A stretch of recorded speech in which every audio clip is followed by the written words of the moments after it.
Guys, welcome back. Today I'm doing a demo, and what I wanted to do was test these pencils out with mixed media. So of course I turned right to the Colored books because they are the best coloring books for mixed media. I'm going to be using several things. First of all, I'm going to be using Starjoy pencils, and that's the gold edition. I'm going to be using Prismacolor Markers. I'm going to be using a tool that I rarely use, and it's called Cutaloa, and it's a dotting tool. I don't highly recommend it because it's kind of made cheaply, but we'll see later on when I use it in the video. And the last thing I'm going to be using are my Inktense pencils, because I wanted to see how ink would go on top of it and how water would hold up with it.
I decided to change up the picture a little bit, and instead of the grass, which was drawn into the picture, I decided to set that on fire.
While I do this picture, what you're going to notice is that I start with very light colors, whether I'm using the pencils or I'm using markers or the inks.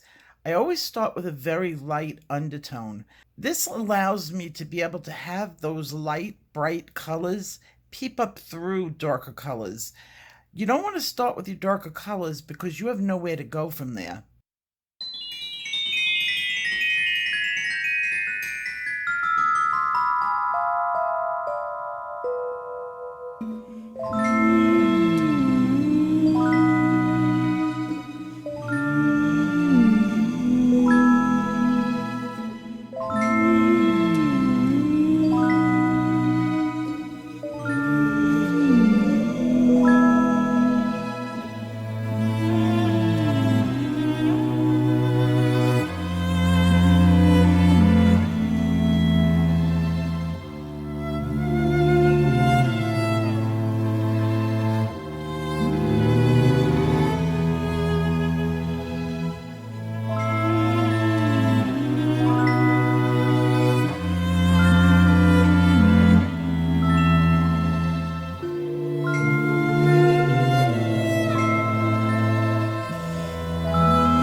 things I love about oil pencils is how transparent they can be when you want them to be.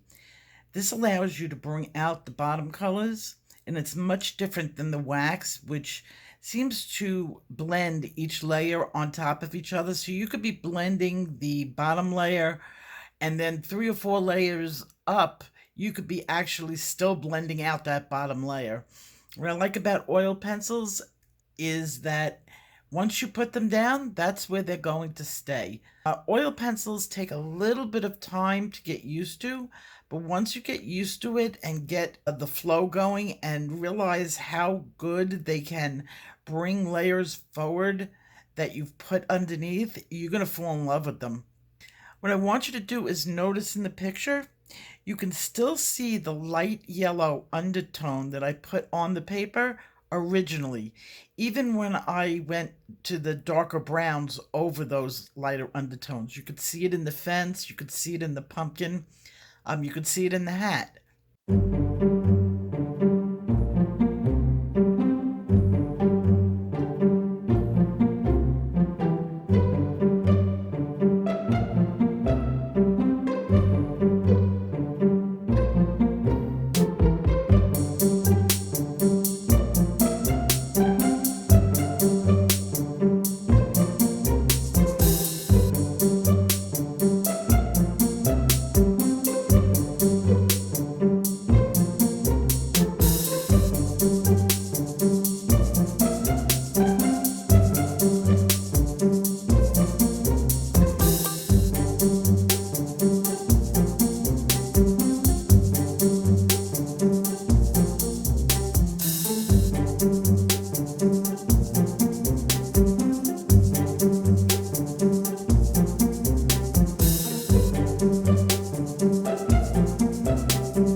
Starting with my upper layers right now. These are not the details. The details really come on later. When I'm working on a picture, I like to see it in my mind, and I can almost tell when there's going to be a detail that I need lighter or darker, and I place the color around it. Some people just go with the flow and they color a big area. I don't do that. If you notice, I color very small areas. In my mind, when I know that I'm going to switch over to a new color or I'm going to need a bright spot, I make sure that I leave that open. I do that with faces when you're putting in your highlights. I did the pumpkin 2 different ways just to give you an idea of what you can do.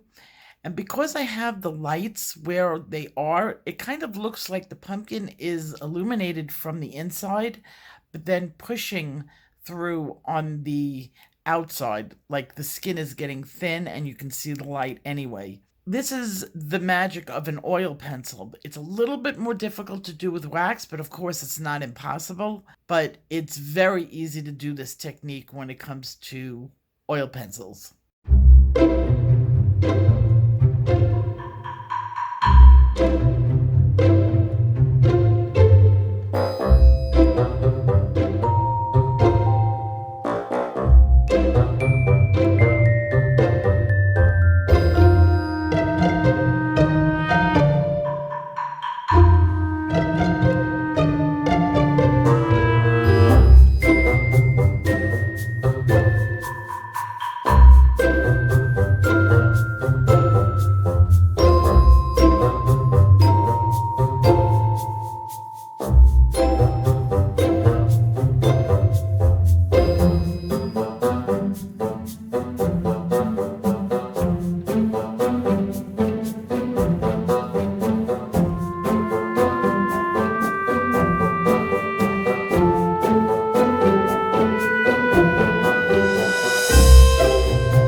to use something called the Cuddaloa, and I've had this for about 2 years.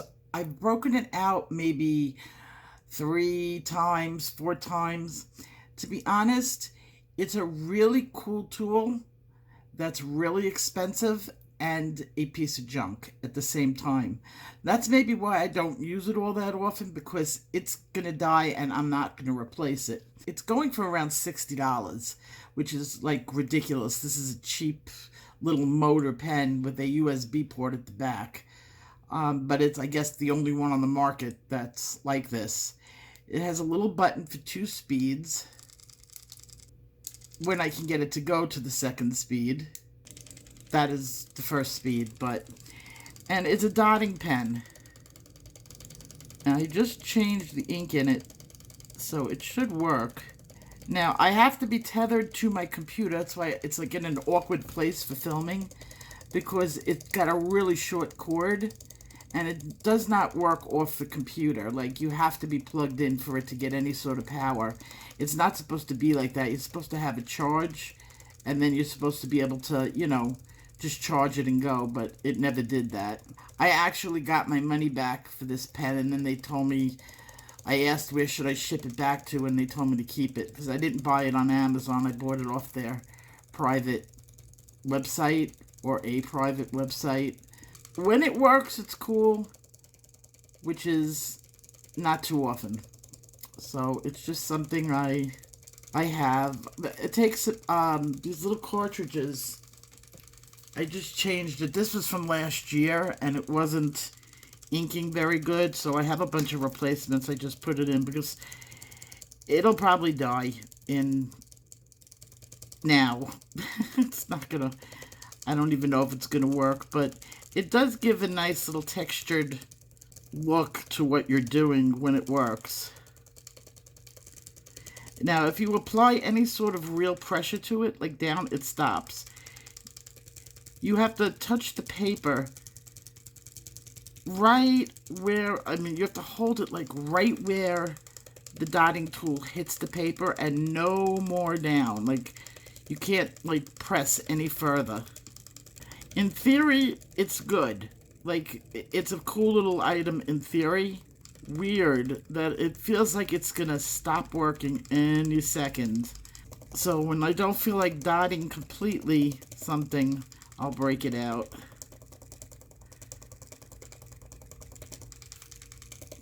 And you can do different dotting techniques with it.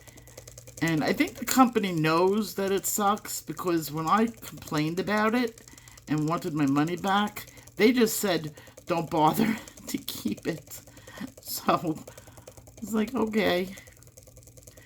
So I really think that they know that it wasn't worth the return money, like the postage. Well, I think it had a guarantee. That's why they had to abide by it. Okay, so I'm gonna play with this and get this done, if it will.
working on this for hours with all the details and blending, but I'm going to have to stop here because this video is going to get incredibly long. These pencils held up, as far as I'm concerned, to the mixed medias that I chose to use. I used on this picture, and I didn't have any problems mixing and matching as I just flowed with the picture. So I will see you guys in my next video. Thank you again, Color It. Your book held up beautifully. Bye-bye.